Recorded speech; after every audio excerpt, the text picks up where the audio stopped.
Why is my childhood completely missing from all family videos? I'm staring at my laptop screen at 2:47 a.m., watching my brother Jake blow out candles on his 7th birthday cake, and I want to throw up. Not because of the late hour or the 3 cups of coffee I've had, but because I remember being at this party. I remember wearing my new purple dress that I begged Mom to buy me. I remember helping her frost this exact cake earlier that day, getting vanilla buttercream under my fingernails. But in this video, I don't exist. The camera pans across our old kitchen in the house on Maple Street, showing Jake's gap-toothed grin as relatives cheer around him. There's Dad clapping behind the cake. There's our cousin Sarah, barely 3 years old, clapping her tiny hands. There's Grandma Ruth reaching over to steady the cake plate. The angle is perfect, the lighting warm and golden from our overhead fixture. And there's a very obvious gap where someone used to stand, right between Dad and Grandma Ruth. The kind of gap that makes your eyes try to fill in what should be there. I scroll through Mom's Facebook album titled Jake's Special Day Age 7. 43 photos. In every single group shot, I can see the telltale signs now that I know what to look for. Cropped edges that cut off awkwardly. People's arms positioned like they're around someone who isn't there. My cousin Marcus looking to his left and smiling at nothing. 3 hours ago, I was helping my grandmother digitize her old photo boxes for her move to assisted living. "Oh honey," she'd said, pulling out a stack of pictures, "look how sweet you two were at Jake's birthday parties. You were always such a good big sister, helping with everything." The photo she handed me was from that same party. Jake, age 7, grinning at his cake. And there I was, 11 years old in my purple dress, my arm around his shoulders, both of us covered in frosting and laughing. "Grandma, can I borrow this? I want to scan it with the others." "Of course, sweetheart. Your mother has all the videos from that day too, I'm sure. We took so many." That's when the ice-cold realization hit me. Mom does have videos from that day. I just watched them. But her version is missing someone crucial. I've spent the last 4 years in therapy trying to understand why I have such spotty memories of my childhood.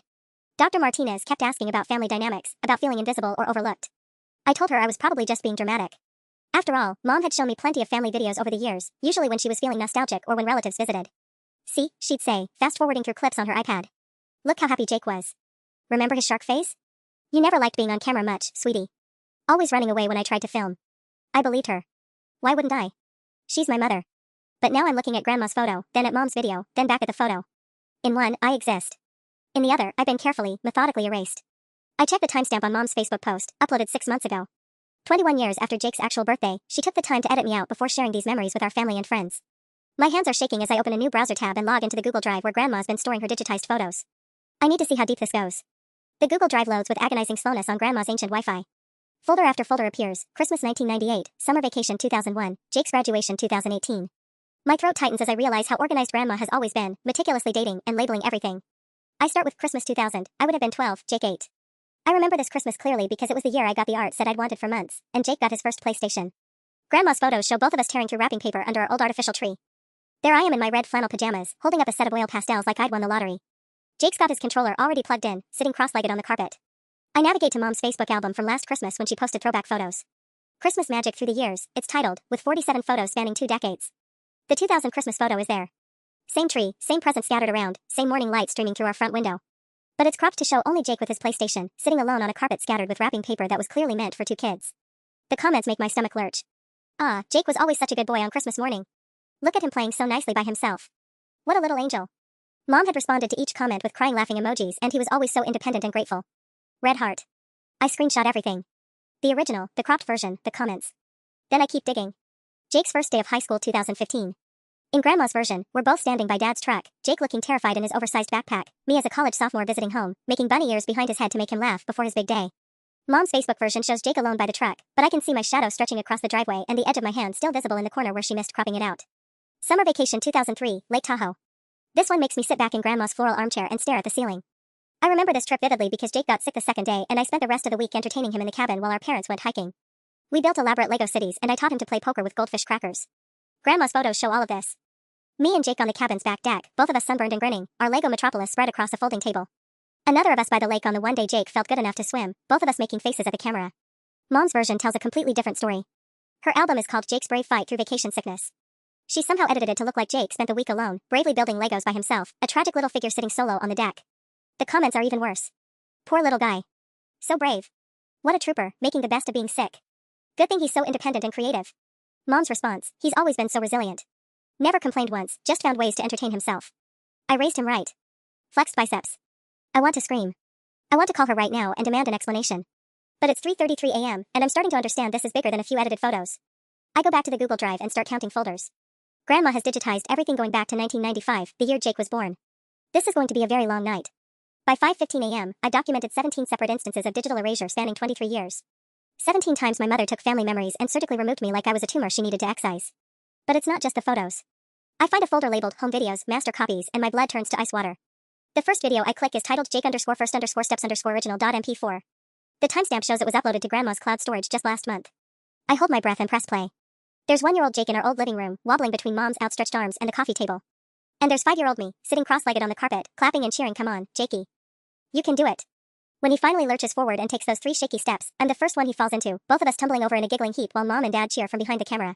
Emma helped him so much with walking practice, Dad's voice says from the recording. She's been so patient with him. Best big sister ever, Mom's voice agrees, and the warmth in her tone makes me want to cry. I minimize the video and pull up Mom's YouTube channel. She's been posting family memories there for the past 2 years, since Jake started his senior year of college. The channel is called My Beautiful Boy, A Mother's Love Story, and it has 1,247 subscribers. I find Jake's first steps video. Same title, same thumbnail, uploaded 8 months ago. It has 847 views and 32 comments about what a miracle baby Jake was. But this version tells a completely different story. It's been edited so seamlessly I almost can't believe it. Jake wobbles between Mom's arms and the coffee table, but now he's reaching toward Dad instead of me. When he takes his first steps, he falls forward into empty carpet space, and Mom rushes into frame to catch him. My voice cheering him on has been completely removed. Dad's comment about me helping has been cut out. It's like I was never there, but somehow the video still flows naturally, still captures the magic of the moment. Just, without me in it. The comments make me nauseous. What a precious milestone. Just you and Jake sharing that perfect moment. This is what pure mother's love looks like. I'm crying. He wanted his mama the whole time. Loudly crying face red heart. Mom responded to every single comment. He was always a mama's boy. From day one, it was just me and my special little guy against the world. 2 hearts. I have to run to Grandma's bathroom and dry heave into a rose-patterned toilet bowl. When I come back, there's a text from Jake. Hey sis, flying in tomorrow for the wedding prep stuff. Mom's been sending me all these old videos and photos. God, we had such a great childhood, right? Can't wait to celebrate with everyone. Love you. My phone buzzes again. This time it's Mom. Sweetheart, I'm putting together a special slideshow for Jake's rehearsal dinner. Going through all our precious family memories. See you tomorrow. Can't wait to show everyone what a perfect family we've always been. Smiling face with hearts. I stare at both messages, my hands shaking so hard I can barely hold the phone. Jake's wedding is in 4 days. The rehearsal dinner is tomorrow night. Mom's going to stand up in front of 93 guests, I know, because I helped Jake with the headcount last month and present her revisionist history of our family. A version where I don't exist. Unless I stop her first. I spend the next hour screenshotting everything, my fingers moving on autopilot while my brain tries to process what I'm seeing. By 6:30 a.m., I have a folder on my desktop labeled Evidence with 47 files documenting my systematic erasure from family history. That's when I find the video that breaks me completely. It's in a folder marked Emma_college_graduation_2012_original. My hands freeze over the trackpad. I don't remember Mom filming my college graduation. Every time I'd asked about it over the years, she said the camera battery died and she was too busy crying happy tears to remember to plug it in. Besides, she'd always added, you know how you get all awkward when I try to film you. You probably would have hated it anyway. But here it is. 43 minutes of footage from the day I graduated summa cum laude with my art degree from UC Davis. I click play with trembling fingers. The video opens on me walking across the stage in my cap and gown, shaking Dean Morrison's hand as he hands me my diploma. The camera shakes a little, Mom's hands, probably emotional. I can hear her voice, thick with tears. That's my baby girl. My Emma. For years of Dean's list, and she did it all herself. Dad's voice joins in, look at her smile. She's so proud. We're so proud. The camera follows me as I walk back to my seat, and I remember this moment perfectly now. I had looked up into the stands, searching for them in the crowd, and when I spotted Mom with her phone raised, recording me, I had blown her a kiss. Right there on the video, I watched my 22-year-old self spot the camera and blow that kiss, my face radiant with joy and accomplishment. Did you see that? She blew me a kiss. Mom's voice cracks with emotion. My beautiful, brilliant daughter. The video continues through the whole ceremony, then cuts to afterward when I found them outside the auditorium. There's 10 minutes of footage of me hugging relatives, posing for pictures, talking excitedly about my job prospects and my senior art portfolio. I'm so grateful for all your support, I tell the camera directly, still glowing with happiness. Especially Mom and Dad, I couldn't have done this without you believing in me. We love you so much, sweetheart, Mom says from behind the camera. This is one of the best days of my life. I pause the video and just sit there, crying. Not just because of what I'm seeing, but because of what I know comes next. I search Mom's Facebook, YouTube, even her Instagram. Every platform, every album, every memory post from 2012. My college graduation doesn't exist anywhere. Not edited, not cropped, completely absent. According to Mom's digital history, May 12, 2012 never happened. There's a post from May 11th about being excited for Jake's Little League Championship game, he was a junior in high school then, and a post from May 13th about mother-daughter brunch with Jake's girlfriend's mom. But my college graduation, the thing Mom just called one of the best days of my life, has been wiped from existence. I checked Jake's social media too, going back through his old posts. He had posted a photo that day, I remember because I was so touched. It was a selfie of us outside the auditorium, both of us grinning, with the caption so proud of my genius sister. Dr. Emma coming through. Hashtag blessed hashtag family. The post is still there. But it's been edited. Now it's just a selfie of Jake alone, standing in what looks like a random parking lot, with the caption beautiful day. Hashtag blessed. Even Jake's memories of me have been altered. I grab my phone and start scrolling through my contacts, my heart pounding. I need to call someone, anyone who was there that day. My college roommate Priya, my art professor Dr. Chen, my grandmother. My phone buzzes. Text from Jake. Also, Mom wants us all to meet at 2 p.m. today to go over wedding timeline stuff. She's so excited about the slideshow. She keeps saying it's going to be the perfect tribute to our perfect family. You know how she gets. Face with tears of joy. 2 p.m. That's in 7.5 hours. I look at my laptop screen, still frozen on my graduation video, my 22-year-old face beaming with joy and love and trust. 7.5 hours to figure out how to confront a woman who spent 16 years systematically erasing me from our family's story. I'm about to close my laptop when I notice one more folder I haven't checked. Emma_Jake_sibling_memories_do_not_delete. The folder name stops me cold. Why would Grandma label something that way? Inside are 12 videos spanning 1995 to 2010. The first one is titled Emma_protective_big_sister_Jake_age_3.mov. I click play and immediately recognize our backyard in summer 2008. 3-year-old Jake is crying on our wooden swing set. He'd fallen off the monkey bars. 8-year-old me runs into frame, all elbows and determination, and carefully helps him up. Shoo, it's okay, Jakey. Emma's got you, my child voice soothes as I examine his scraped knee. Let's go get a band-aid, okay? The kind with dinosaurs. Emma, fix it? Jake sniffles, his chubby hand gripping mine. Emma always fixes it, I promise, leading him toward the house. Mom's voice comes from behind the camera, warm with affection. She's such a little mother hen. Jake won't let anyone else comfort him when he's hurt. It's always, where's Emma? I want Emma. I watch 4 more videos of similar moments. Me reading Jake bedtime stories when he had nightmares.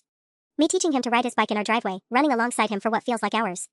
Me braiding friendship bracelets for both of us during his arts and crafts phase when he was 6. In every single video, it's clear that Jake adored me. And I adored him back. But here's what makes my blood run cold. I remember Jake mentioning these exact moments during his college interviews. He'd written his application essay about learning resilience through childhood challenges and specifically talked about overcoming his fear of bikes and learning to self-soothe when he had nightmares. In his version, the version he told college admissions committees, the version that got him into Northwestern, he'd overcome all these challenges alone. His essay talked about being an independent kid who learned early that you can only rely on yourself and how that shaped his leadership abilities. I'd read that essay. I'd even helped him edit it. And somehow, it had never occurred to me that all those examples he used were moments when I had been the one helping him, encouraging him, teaching him. My phone rings, making me jump. It's my college roommate Priya calling from Portland. Emma. Oh my god, I was just thinking about you. Mike's little sister is graduating next month and it reminded me of your graduation. Remember how your mom cried during your whole speech as class speaker? And that hilarious photo she took of us with Dean Morrison? My throat closes up. Priya, I need to ask you something weird. Do you have any photos from my graduation? Like, any at all? Of course. Want me to send them? I probably have like 30 from that day. Your mom was so proud, she kept asking me to take pictures of you with different family members. Why? Can you send them right now? All of them? Sure, but are you okay? You sound strange. 20 minutes later, my email pings with a message from Priya containing a zip file, Emma_graduation_memories.zip, 47 files. I download them with shaking hands. There I am with mom and dad, all of us beaming. There's me hugging Jake, who had driven up from his high school just for my graduation. There's me with Grandma Ruth, who had flown in from Arizona as a surprise. Photo after photo of a family celebrating their daughter, their granddaughter, their big sister. There's even a video Priya took of mom's toast at the restaurant afterward, to my brilliant Emma, who worked so hard for this moment. We couldn't be prouder. She's going to change the world with her art, and Jake's going to brag about his sister, the famous artist, for the rest of his life. In the video, Jake raises his sprite and grins, cheers to the best big sister ever. I sit in Grandma's quiet living room, surrounded by evidence of a loving family celebration that my mother has spent years convincing me never happened. My phone buzzes. Text from Mom, running early. Meet us at 1:30 instead. Can't wait to show you the slideshow preview. It's going to make everyone cry happy tears. 2 hearts. 1 hour and 47 minutes until I confront the woman who stole my own memories and sold them to my brother. I'm staring at my phone, trying to figure out what to text back to Mom, when Grandma shuffles into the living room in her powder blue robe and slippers. Emma, honey? I heard you moving around in here. It's barely 7 in the morning. She notices my laptop surrounded by scattered photos and tissues. Oh dear, what's wrong? I can't even begin to explain, so I just turn the laptop screen toward her. Priya's graduation photos are still open, me and Mom hugging outside the UC Davis auditorium, both of us crying happy tears. Grandma, I need you to tell me the truth about something. Do you remember my college graduation? Of course I do, sweetheart. One of the proudest days of my life. You gave that beautiful speech about art healing communities, and your mother couldn't stop crying. We all went to that lovely Italian place afterward, Antonelli's, I think it was called. Antonelli's, I repeat, my voice breaking. Mom told me you all went to Denny's because I wanted to keep things simple. She said I was too overwhelmed for anywhere fancy. Grandma's face changes. She sits down heavily in her armchair across from me. Emma, we went to Antonelli's because your mother specifically made reservations there weeks in advance. She wanted everything to be perfect for you. I show her Mom's Facebook albums, her YouTube channel, the edited videos. Grandma puts on her reading glasses and watches in complete silence as I walk her through 16 years of systematic erasure. Her face grows paler with each example. I don't understand, she finally whispers. Why would Carol do this? I was hoping you could tell me. I pull up the folder labeled do_not_delete. Grandma, why did you label this folder that way? She's quiet for so long I wonder if she heard me. Then, last Christmas, your mother asked me to send her all my digital files so she could organize them properly and make sure they were safely backed up.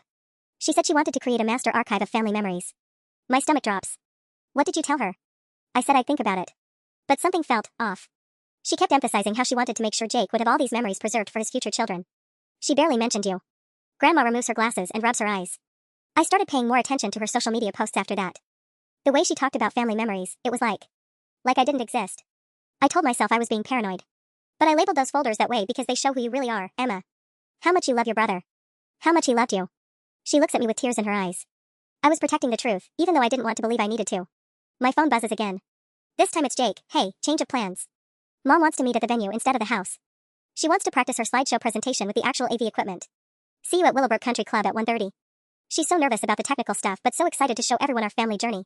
Her words, not mine. Grinning face with smiling eyes. Willowbrook Country Club. Where 93 wedding guests will gather tomorrow night for the rehearsal dinner.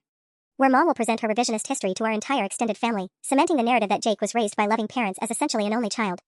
Grandma, I need to ask you something, and I need you to be completely honest with me. She nods. Do you think Mom loves me? The pause before she answers tells me everything I need to know. I think your mother loves the idea of being seen as a perfect mother.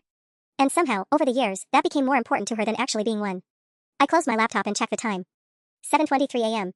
6 hours and 7 minutes until I walk into that country club. Grandma, how quickly can you get dressed? We have work to do. By 9:15 a.m., Grandma and I have printed 47 photos at Walgreens and burned 3 DVDs containing the original videos. My hands are still shaking as I organize everything into a manila folder labeled The Real Story. Emma, sweetheart, Grandma says as we sit in her Buick outside the print shop, are you absolutely sure you want to do this at the wedding? Once you show people these videos. She's going to present her slideshow to 93 people tomorrow night, Grandma. 93 people who are going to watch her paint herself as the perfect mother who raised Jake all by herself.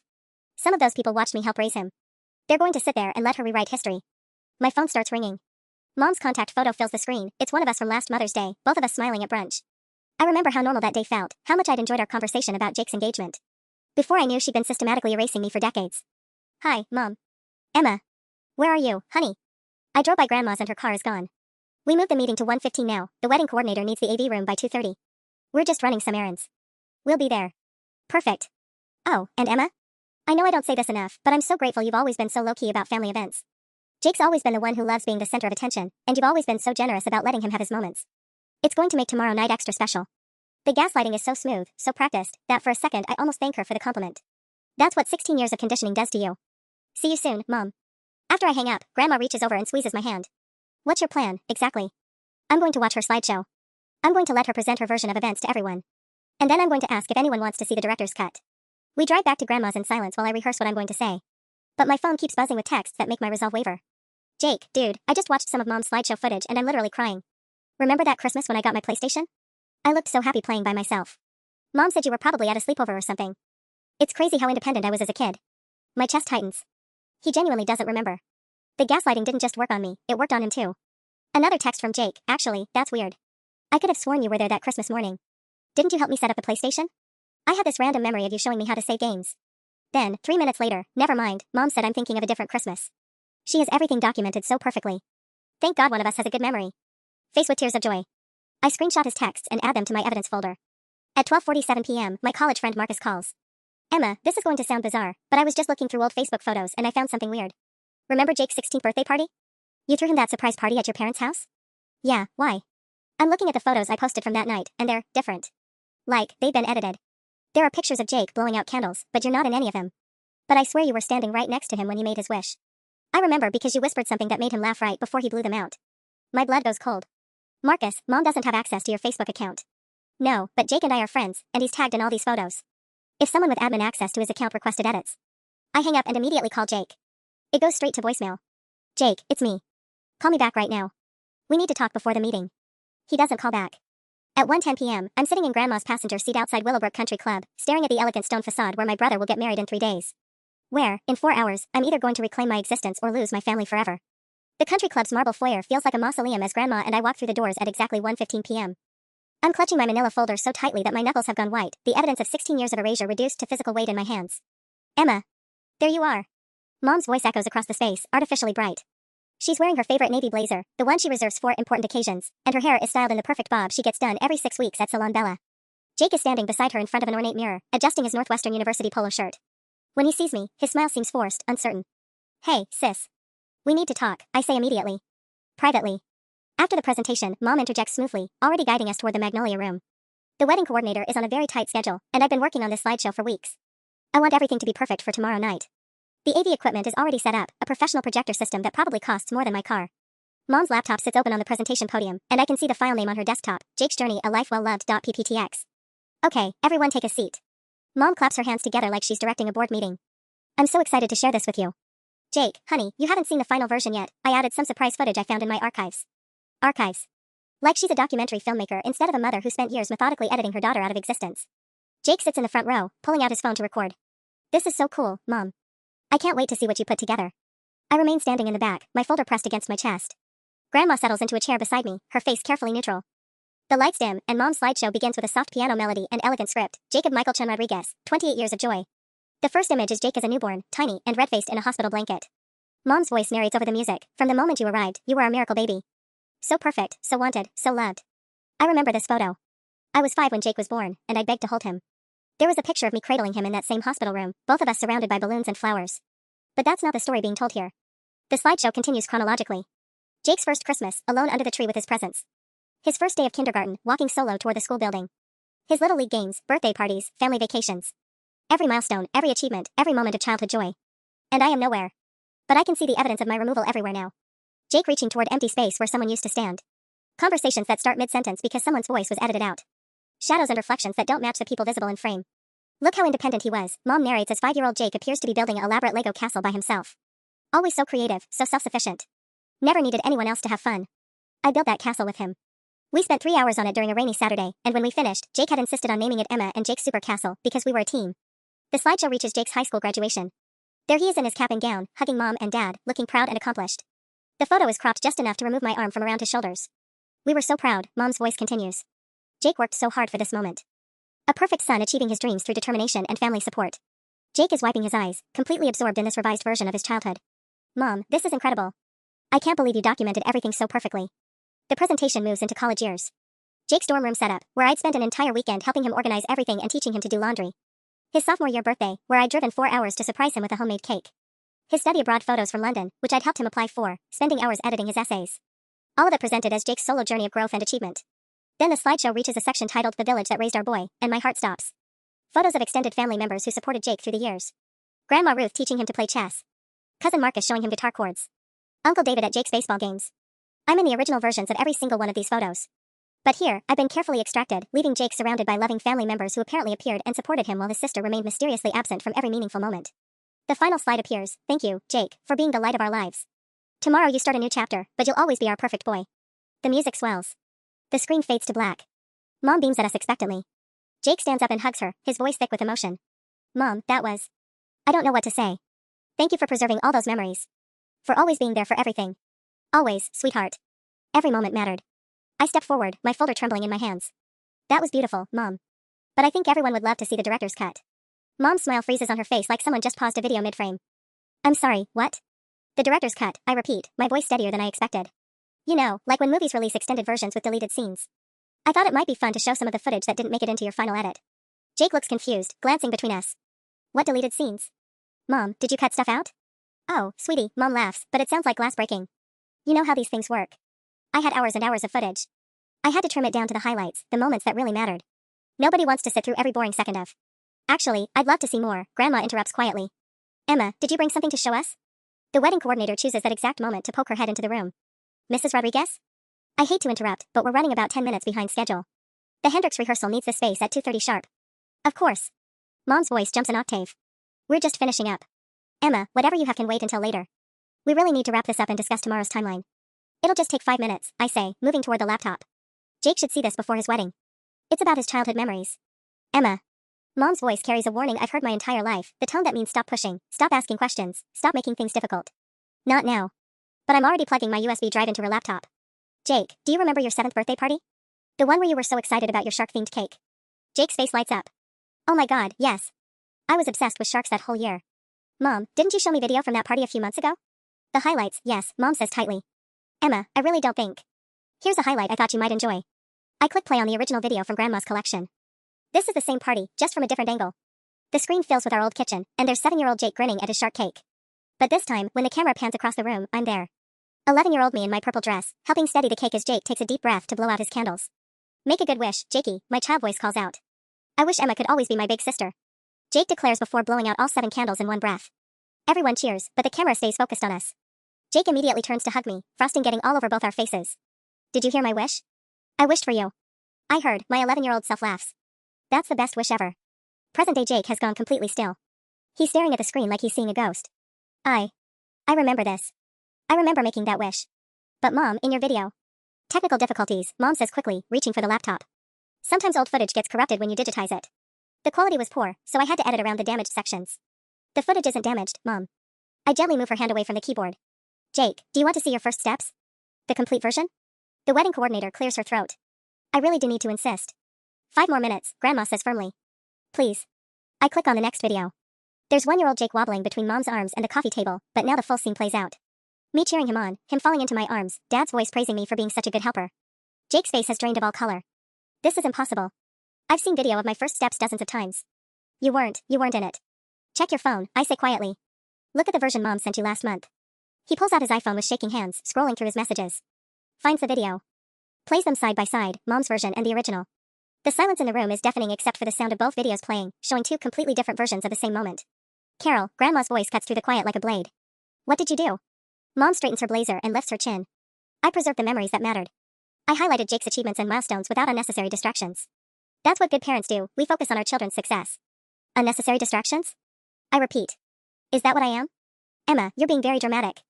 Jake, I interrupt, turning to my brother. Look at me. Do you remember teaching you to ride your bike?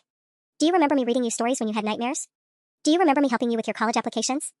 His eyes are filling with tears. Yes. God, yes, I remember all of that. But then why? How could these videos? He looks at Mom with something close to panic. Mom, why isn't Emma in any of the family videos? Mom checks her watch. We really need to discuss the rehearsal dinner timeline. Answer him, Grandma says. The wedding coordinator is backing slowly toward the door. I'll give you folks a few more minutes. As the door closes, Mom finally looks directly at me for the first time since I plugged in my USB drive. Emma, you've always been so sensitive about these things. So jealous of Jake's accomplishments. I was trying to protect you from making tomorrow night about yourself instead of celebrating your brother. And there it is. The gaslighting, the manipulation, the rewriting of reality in real time. But this time, I have proof. Protect me? My voice cracks with disbelief. Mom, you didn't just edit out unflattering moments. You erased me from Jake's entire childhood.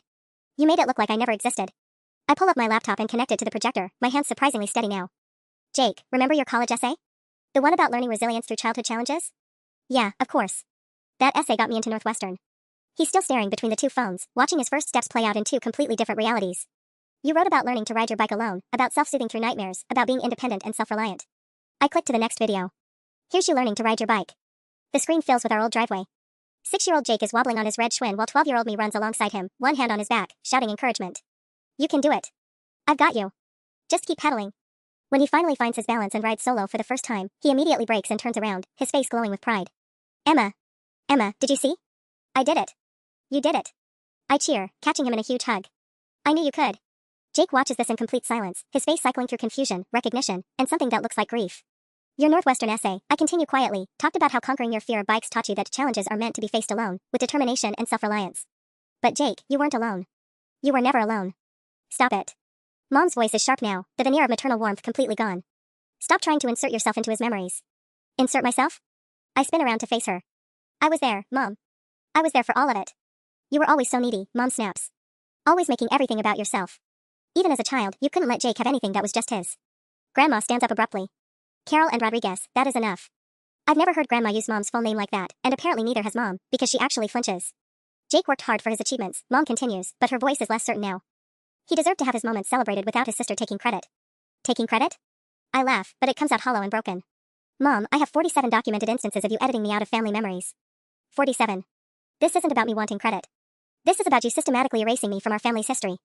I click through the evidence faster now. Christmas mornings, birthday parties, family vacations, school events. Each original video shows the same thing, a big sister who adored her little brother, and a little brother who adored her back. Oh my God, Jake whispers, watching himself at age 8, crying after falling off his bike. In the original video, I'm the one who runs over, checks his scrapes, and carries him inside for bandages. I remember this. Emma, you made me those cartoon bandages, the ones with the little stories on them. You said they were magic, I tell him, my vision blurring with tears. You said Emma bandages worked better than regular ones. Jake looks at his phone again, finding Mom's edited version of the same incident. In her video, he falls off the bike and gets up by himself, brushing off his scrapes with stoic determination while Mom's voice narrates, even at 8, Jake was so brave. So independent. He never needed anyone to rescue him. But I did need rescuing, Jake says slowly, looking at Mom with an expression I've never seen before. I needed Emma. And she was always there. Mom straightens, attempting to regain control. Jake, honey, you're letting Emma confuse you. She's always been jealous of how special you are, how naturally gifted. Mom. Jake's voice is quiet but firm. Stop talking. The room goes dead silent. Jake turns to me, his eyes red-rimmed. Emma, how long has she been doing this? 16 years that I can document. Maybe longer. He runs his hands through his hair, the same gesture he's made since childhood when he's overwhelmed. Jesus Christ. Emma, your college graduation. I remember your graduation. I remember being so proud of you, and Mom crying, and that dinner at. He pauses, concentrating. Antonelli's. We went to Antonelli's. According to Mom's version, that day never happened. Jake pulls up Mom's Facebook on his phone, searching frantically. Where is it? Mom, where's Emma's graduation? Mom doesn't answer. She's staring at the projector screen, which is still showing 8-year-old Jake clinging to me after his bike accident, both of us laughing as I draw silly faces on his bandages with a Sharpie. 28 years old, Jake says, more to himself than to us. I'm 28 years old, and I'm just now finding out that my entire childhood is a lie. Jake is pacing now, his hands shaking as he scrolls through his phone. Emma, what about my birthday last year? The surprise party you threw me? I posted photos. Check them, I say quietly. He finds his Instagram post from March 15, 2023. The caption reads amazing surprise party. Feeling so loved. Number 28 #blessed #family, but the photos show him alone in our parents' backyard, standing next to a decorated table set for one, blowing out candles on a cake by himself. This is insane, he whispers, then looks up at me with devastation in his eyes. Emma, I remember you spending 3 days making that cake. You handpicked those little soccer balls and frosting because you remembered I was going through my World Cup phase. There were 30 people there. I have photos from that party, I tell him. Priya took them. You gave a speech thanking me for always remembering the details that matter. Jake turns to stare at Mom, who's been standing frozen by the projector like a deer in headlights. Mom, I need you to explain this to me right now. I need you to explain why my own Instagram account has been edited. I have administrator access to help you with your privacy settings, she says weakly. Sometimes I clean up posts that might affect your professional image. Cleaning up posts? Jake's voice is rising. You removed Emma from my birthday party. From my childhood. From my college graduation photos. Wait. I grab his arm. She edited your graduation photos too? Jake's fingers fly across his phone screen. My Northwestern graduation, 2018. Emma, you drove 12 hours to be there. You brought that ridiculous poster that said, my brother is smarter than your honor student. He finds his Facebook album, Northwestern graduation, dreams coming true. In every photo, he's celebrating alone or with Mom and Dad. The photo I remember most clearly, both of us making faces at the camera while wearing his graduation cap, shows just Jake making a goofy expression at nothing. Oh God, Jake breathes. Emma, your face when I walked across that stage. You were crying so hard that Dad had to give you his handkerchief. I remember because it made me start crying too. I was so proud of you, I whisper. I kept telling everyone around us that's my little brother. He made Dean's List every semester. Jake suddenly stops scrolling and goes completely white. Emma, what about my wedding?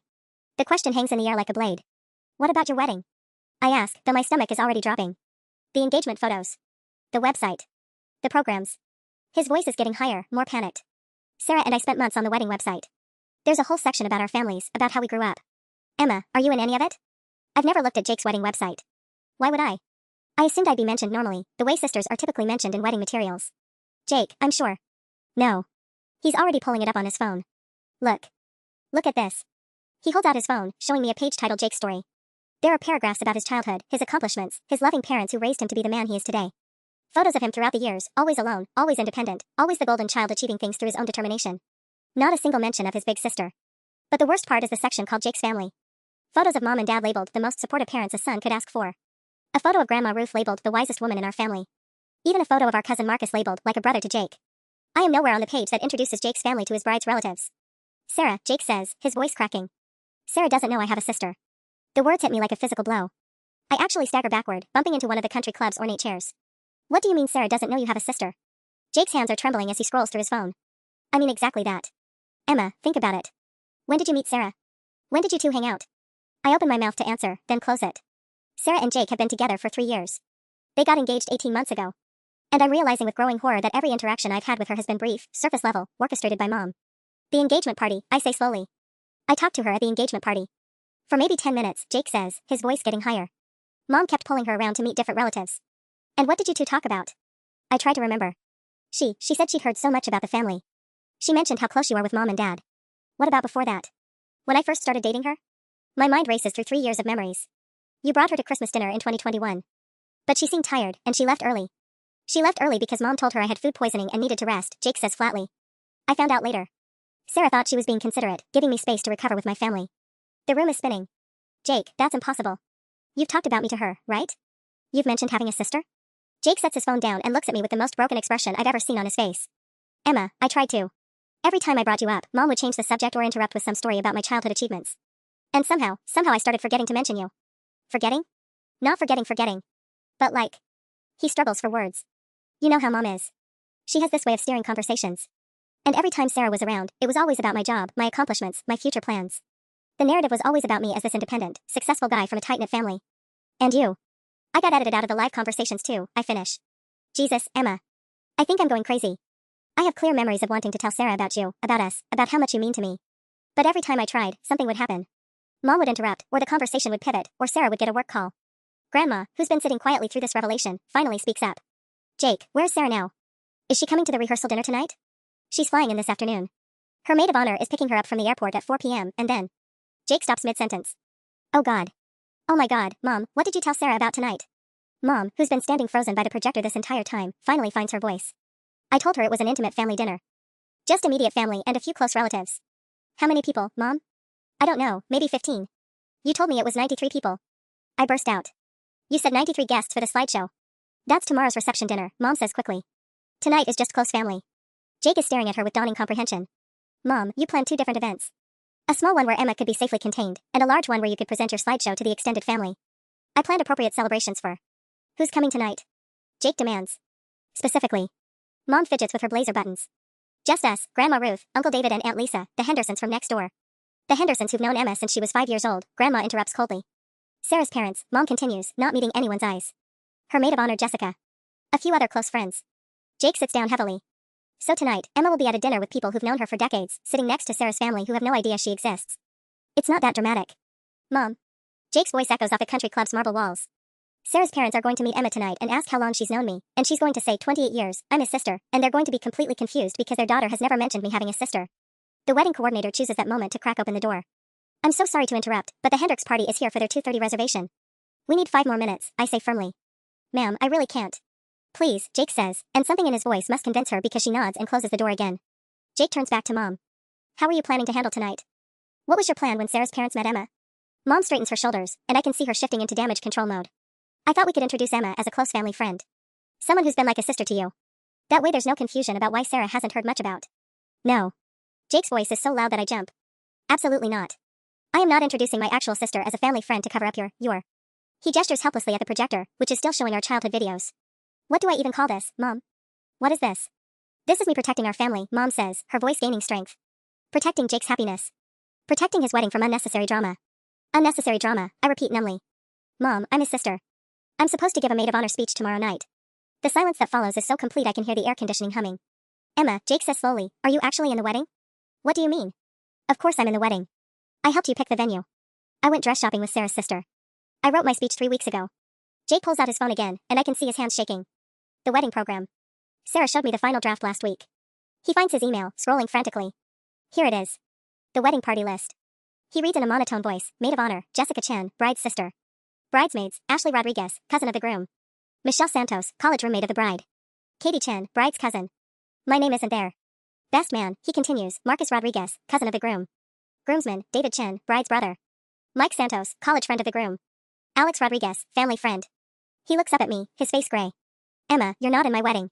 The words hit me like a physical blow. I actually take a step backward, my hand reaching for the wall to steady myself. That's impossible, I whisper. Jake, you asked me to be your maid of honor 8 months ago. We talked about it at Dad's birthday dinner. You said you couldn't imagine getting married without me standing next to you. Jake's face crumples. I remember that conversation. I remember asking you. But Emma, look at this. He shows me his phone again, scrolling through text messages. Here's my conversation with Sarah from last week about finalizing the wedding party. I read over his shoulder, my vision blurring. Sarah *** just confirmed with the venue final headcount is 11 people in the wedding party. Your mom helped me double check everything. We're all set, ***. Jake *** perfect. I can't wait to see you walk down the aisle ***. Sarah *** your family is so sweet. Your mom has been such a huge help with all the planning. She really knows how to make everything perfect **. Jake, I say, my voice barely audible, scroll up. Show me where you mentioned me being in the wedding party. He scrolls up through weeks of messages. Wedding planning, vendor confirmations, timeline discussions, family coordination. My name appears exactly 0 times. This doesn't make sense, Jake mutters, scrolling faster. I know I talked to her about you. I know I did. When? I ask. When specifically? He stops scrolling and looks at me with growing panic. There was that dinner in March when we discussed the wedding party lineup. You were supposed to be there, but you had that work thing. What work thing? You had to work late, and Mom said she'd fill you in on everything we decided. I stare at him. Jake, I've never worked late on a Saturday in my life. My office isn't even open on weekends. Grandma clears her throat softly. Jake, honey, what did your mother tell Sarah about that dinner? Jake's thumbs fly across his phone screen, searching through messages. Here. March 18th. He reads aloud, Sarah, just wanted to confirm our wedding party discussion from tonight. Jake is so excited to have Marcus as his best man and Ashley as one of your bridesmaids since she's practically like a sister to him. Ashley, I say flatly. Our 19-year-old cousin who Jake sees maybe twice a year. Emma, I swear to God, I thought you were going to be my maid of honor. I have clear memories of planning your speech, of talking about what dress you'd wear. Mom finally speaks up, her voice carefully controlled. Emma was never officially confirmed for the wedding party. There were scheduling conflicts, and Sarah's sister needed the maid of honor position for family reasons. Bullshit, Jake snaps, and I've never heard him swear at Mom before. Complete bullshit. Emma, show me that speech you wrote. I pull out my phone with trembling hands, finding the notes app where I've been drafting and redrafting my maid of honor speech for 3 weeks. Here. Good evening, everyone. For those who don't know me, I'm Emma, Jake's big sister and built-in best friend for 28 years. Jake reads the entire speech, his face getting paler with each paragraph. It's full of specific memories, inside jokes, stories about his childhood fears and dreams, anecdotes about teaching him to drive and helping him through his first heartbreak.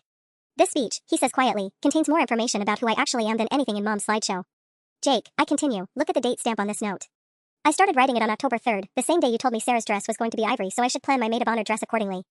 He checks his messages from October 3rd. There's a long conversation with Sarah about wedding colors, venue details, and timeline planning. But no mention of his sister's dress. Emma, what color did I tell you to wear? Dusty rose. You said it would complement Sarah's ivory and the bridesmaid's sage green. Jake scrolls through his messages with Sarah. Look at this. October 3rd, Sarah asks about wedding colors. I told her the bridesmaids are wearing sage green, the groomsmen are in charcoal gray, and... He pauses, staring at his phone. I never mentioned a maid of honor dress color. According to this conversation, Jessica's maid of honor dress was always going to be blush pink. Blush pink and dusty rose are basically the same color, Grandma observes. The implications hit all of us at the same time. Mom didn't just edit me out of photos and videos. She edited me out of wedding planning conversations in real time, then fed Jake false memories about what had been decided. Mom, Jake's voice is deadly quiet. How many conversations have you had with Sarah without me there? Mom fidgets with her blazer again. We talk occasionally. Wedding planning requires coordination. How many conversations? I don't keep track. Mom, Sarah's been planning this wedding for 18 months. How many times have you talked to her without me present? The pause stretches so long that the wedding coordinator peeks her head in again. I really do need to insist. We're almost finished, I tell her, but my eyes stay locked on Mom's face. Finally, Mom answers Jake's question. We talk twice a week. Sometimes more during busy planning periods. Someone needs to handle the details, and you've been so busy with work. Twice a week for 18 months, Jake calculates. That's over 150 conversations you've had with my fiancé about my wedding, and in 150 conversations, you never once mentioned that I have a sister. The wedding coordinator is back, looking increasingly frantic. I'm so sorry, but the Hendricks party is getting upset. They reserved this room for 2:30, and it's now 2:47. Tell them we'll pay for an extra hour, Jake says without looking up from his phone. Bill it to my wedding account. She hesitates. Sir, that's not really how. Then bill it to mine, I interrupt, pulling out my credit card. Whatever it costs. After she leaves, Jake turns back to Mom with laser focus. 150 conversations, Mom. And you're telling me that in 150 conversations about my wedding, my sister's name never came up once? Sarah had very specific ideas about her wedding party. Her wedding party? Jake's voice cracks. Mom, it's our wedding. Mine and Sarah's. Not just hers.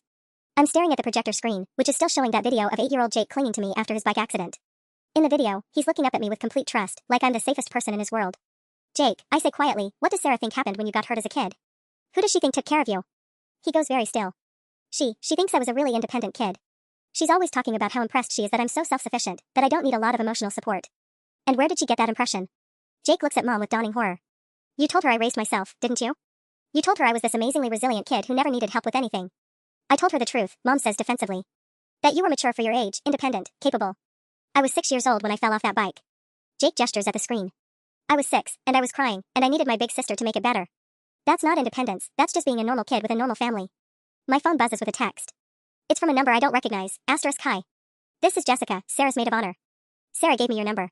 We're running a few minutes late from the airport, but we'll see you at the rehearsal dinner tonight. So excited to finally meet Jake's family friend Emma that Mrs. Rodriguez mentioned. See you at 6, *. I show the text to Jake wordlessly. Family friend, he reads aloud. She told Sarah's maid of honor that you're a family friend. Jake, what exactly did you tell Sarah about tonight's dinner? I told her it was a casual family dinner before the wedding. A chance for her parents to meet my family in a relaxed setting. He pauses, then adds with growing panic, her parents have been looking forward to meeting my family for months. They've been asking about my childhood, my upbringing, what kind of people raised me to be the man Sarah fell in love with. And what did you tell them about your childhood? I told them. Jake stops, his face going white. Oh God, Emma. I told them stories. About learning to ride my bike, about getting over my fear of nightmares, about becoming independent and resilient. I told them all the stories from Mom's slideshow. The stories where I don't exist. The stories where you don't exist, he confirms, his voice breaking. Grandma stands up abruptly. Carol, I have one question for you, and I want a straight answer. Mom turns to face her, and for the first time today, she looks genuinely scared. What was your plan for tonight? Grandma continues. When Sarah's parents sit down to dinner and start asking Emma how long she's known Jake, what were you going to do? Mom's silence stretches so long that I can hear my own heartbeat. You were going to seat me at a different table, I realize. Or uninvite me altogether. Emma, you're being paranoid. Where am I sitting tonight, Mom? What table? Another endless pause. The kids' table, Jake says suddenly, understanding flooding his face. Emma, she put you at the kids' table with Ashley and Marcus's little sister. Away from Sarah's parents. While the adults, I continue, the pieces falling into place, discuss Jake's childhood and family history at the main table. Without me there to contradict the narrative. Mom finally explodes. This is exactly why I had to do this. Look at you two, making everything about Emma's hurt feelings when we should be celebrating Jake's wedding. This is what you do, Emma, you make everything about yourself. The projection screen chooses that moment to cycle to the next video, my college graduation speech. My 22-year-old voice fills the country club's marble-walled room. And I especially want to thank my little brother Jake, who drove 5 hours just to be here today. Jake, you've taught me that the best part of achieving something isn't the accomplishment itself, it's having people you love there to celebrate with you. On screen, Jake raises his hand and waves from the audience, grinning with pride. Present-day Jake stares at himself waving at me, his face crumpling with grief. I was there, he whispers. I was so proud of you. And you thanked me in your speech. According to Mom's version of history, that day never happened. Jake turns to look at Mom with an expression I've never seen before, not anger, not hurt, but something colder. Assessment. Mom, Sarah's parents land in 2 hours. Tonight, they're going to meet Emma and realize their daughter has been engaged to someone for 18 months without knowing he has a sister. What's your plan for explaining that? The question hangs in the air like a death sentence. Mom's mouth opens and closes soundlessly, and I realize that for the first time in my life, she has no manipulation ready, no gaslighting prepared, no smooth deflection to redirect the conversation. There is no plan, Jake says, his voice hollow with realization. Mom, you were going to let Sarah's parents think I'm a liar.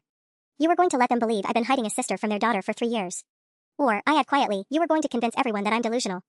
That I'm some obsessed family friend who thinks she's closer to Jake than she actually is. Mom's silence confirms everything. Jake stands up abruptly, pacing to the window that overlooks the country club's manicured gardens. Emma, what time does your flight leave tomorrow? What flight? Your flight home. After the wedding.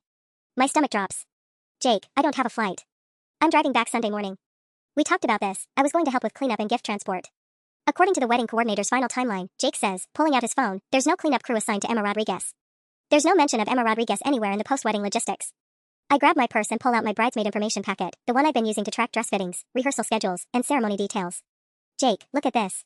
March through December, every wedding-related appointment and deadline. He takes the packet and flips through pages of my handwritten notes, dress sketches, venue visits, and vendor consultations. Emma, this is 8 months of detailed wedding planning. You have Sarah's dress designer's personal cell phone number written in here. Because I went to 3 fittings with her. She told me her sister Jessica went to all her dress fittings. I pull out my phone and show him photos from April 15th, me and Sarah at Bella Rosa Bridal, both of us smiling in the 3-way mirror while she wears her wedding dress. This is from her final fitting. She said I had great taste in alterations. Jake scrolls through a dozen photos of that day. Sarah hugging me, both of us crying happy tears over how perfect her dress looked. A selfie of us at lunch afterward, making plans for her bachelorette party.